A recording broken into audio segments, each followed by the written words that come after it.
First thing we're going to discuss is how to know when you need an orthopedic and sports physical therapist.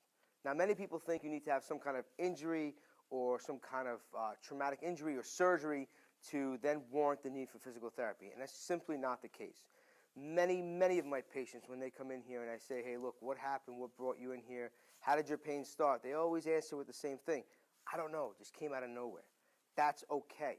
Like I said, more often than not, that's the mechanism of injury that I hear, that they don't know how it happened.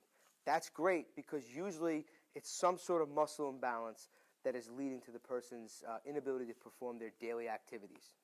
So, when do you know that you need to have a physical therapist? We deal with two primary things, weakness and pain.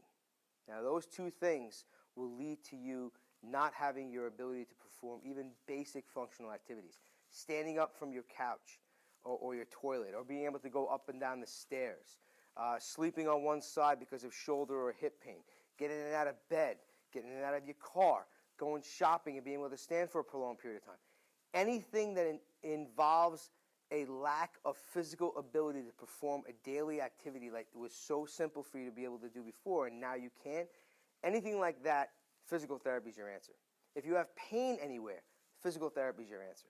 We use hands-on treatment, which is myofascial release, deep tissue massage, joint mobilizations, and other muscle energy techniques to help relax and resolve the inflammation of muscle tissue.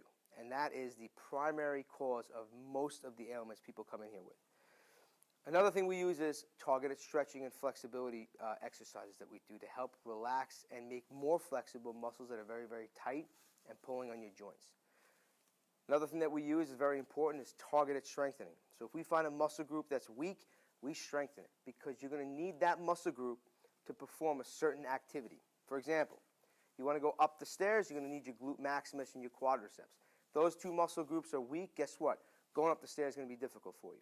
So when you're telling us your story as to what's limited and what you can't do, we think about and we go and we evaluate and diagnose what tissues are causing your inability to perform your activities, and then we fix it.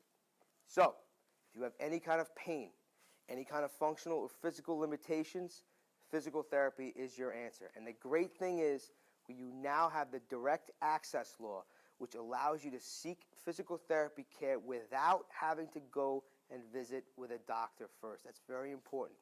Medicare doesn't allow you to. Workers' compensation and no fault if you got into a car accident, you still need to have a prescription for physical therapy. But always remember, choose the least invasive and most effective form of treatment for pain and weakness, physical therapy.